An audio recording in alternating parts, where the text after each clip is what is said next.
Hi, my name is Brian Venton. I live in Townsville, North Queensland. Today I want to explain what the impact will be on our 22 election if we consciously choose to vote majors last on our ballot paper and all minor parties before voting for any major candidates. The potency of this strategy is now starting to reverberate right across this nation, and I want to show you from data how the strategy actually works. Now here is the chart displaying the official distribution of preferences for the 2019 election in the seat of Herbert, which is just nearby to me. Every electorate in Australia has a similar display which can be seen on the official AEC website. On election night, all primary votes are added up, and you can see the totals listed on the yellow line there. Candidates with the least vote after every round of counting are labelled excluded, notated by the pink colour on the chart. I've listed the LNP on the left-hand side. They had a primary vote in 2019 of 34,000 votes and ended up with a total of 53 at the end of the night. 53,000 at the end of the night.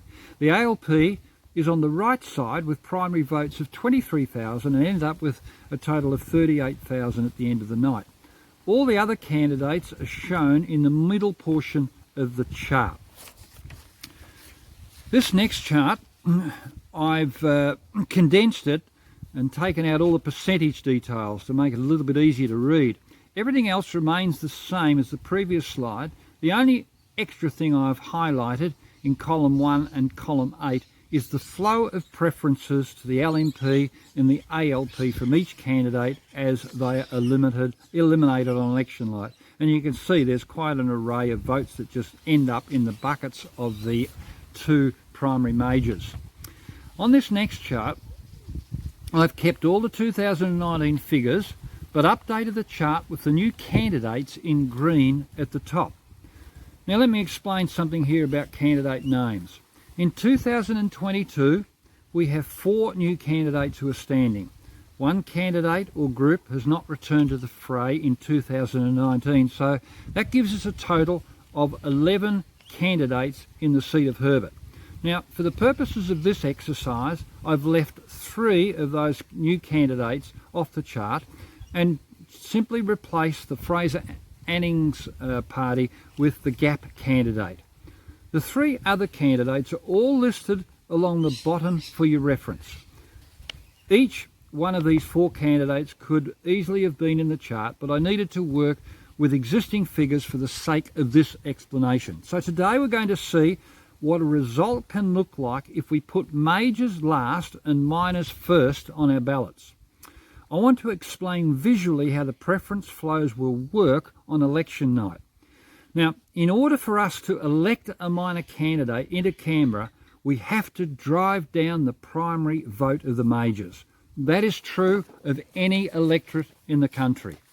Now, the next graph here, or chart, in this example, we have shaved 20% of votes off the 2019 result and placed them in the Gap bucket. That's around about 12,000 votes that we've taken off the ALP, the LNP and the Greens and put it into the Gap bucket. Now this chart shows the new tally balance. I've set it up so all candidates get eliminated in the same order as 2019. So the first to be excluded in this case is the AJP, the Animal Justice Party. Their preference flows get distributed exactly the same as 2019 as seen in the green line there. And below that you can see the new totals for each candidate, and the LNP and the LNP are clearly still in front after the second count. Then we come to the third count on this slide. UAP is the next lowest candidate, so they get excluded and their votes get allocated out to others. Now note something very different this time. This time the UAP voters decided not to give any preferences to the ALP or the LNP or the Greens like they did last time. So Gap is now already nearly in front of the ALP. They've got 16,000 votes and the ALP have got 18,000 votes. So who will be the next to go? Well, you can look on the last line of that chart and you can see that it's going to be the Greens on 5,979 votes. So we're into the round 4 count now, and the Greens vote gets distributed generously to the ALP, which is normal for around 65%. The LNP often will get 20%, and then the others are distributed to the minors. I haven't altered the distribution flow from the Greens and kept it roughly in those proportions. So the ALP and the LNP get a boost at this stage of the contest on election night from the Greens. So who then is next to be excluded? And you can see from the page there that it's column 4, KAP, the CAP. So let's go to the next sheet. Again, you can see by containing the preferences within the Freedom family, then GAP has marginally now got ahead of the ALP, but is still trailing the LNP. Now the next to be excluded is the FON. So let's see what the chart will look like next. Well, this is the 6th round of counting. Now you can start to see a massive shift in votes courtesy of the FON. The GAP is way out in front of the ALP, who is next to be excluded. This puts GAP on the Olympic dais in number 2 position, from whence they will probably win the contest. This is where it gets a little bit tricky, because the ALP how to vote card shows that GAP is being placed at selected at number 10, and the LNP have also selected GAP at number 7, which means the ALP, if ALP voters voted according to the how to vote card distributed by the ALP, then preferences might flow fairly heavily to the LNP from the ALP vote bucket. So let's say it goes at 70 or 30%. But here's an interesting twist. If GAP on this chart was replaced with the independent Steve Clare, then because Steve is number 2 on the ALP ticket, then he would be probably catapulted way in front of the LNP, because a percentage of ALP supporters would vote number 2 on their ballot. It could be the reverse of the GAP, a 30-70 split. So let's have a look now at the final round of counting, and this is where it all comes down to. So, as you can see, it became quite tight at the end because of the preference flows, but because of the preference flows, the GAP still came in over the top of the LNP. 47,257 votes to 44,666 votes. Now, the key take-home from this are these 2 points that I want to drive home now. We really have to slam dunk the primary vote of the majors from the get-go on election day.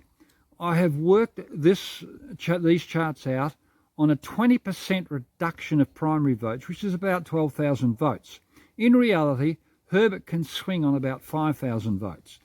Nationally, we are promoting to put every sitting member last, which will drive down the primary vote in incredibly significant numbers. And we need to aim to do that. But then the second point from this explanation I've tried to give you today is we have to contain as many votes as possible within the minor parties, irrespective of our partisan views of which candidate we think is better than another. Ultimately, in my view, the electorate will choose the most capable candidate on the day, but we must aim to keep all votes within the family of freedom-friendly candidates or parties. Now, of course, we have another 3 candidates in the mix in the Herbert scenario, and if we all work together on the strategy, then someone, this is important, someone other than the LNP, the ALP or the Greens candidate will be elected. But it has to be a unified push, and that is true across all electorates throughout Australia. If each candidate can encourage their supporters to vote for other minors before majors, then this is the kind of result that can happen, not just in Herbert, but nationally in every electorate. I'd invite you to share this video if you found it helpful, Share this video with your friends to help them see the mechanical workings of the strategy, and let's give this a good crack to make it happen. Now remember, driving down the majors' vote is critical, for that will push the primary vote of the minors to the top. I trust you found this educational video helpful, and share it with others, and remember, be the change that you want to see happen. Thank you for listening.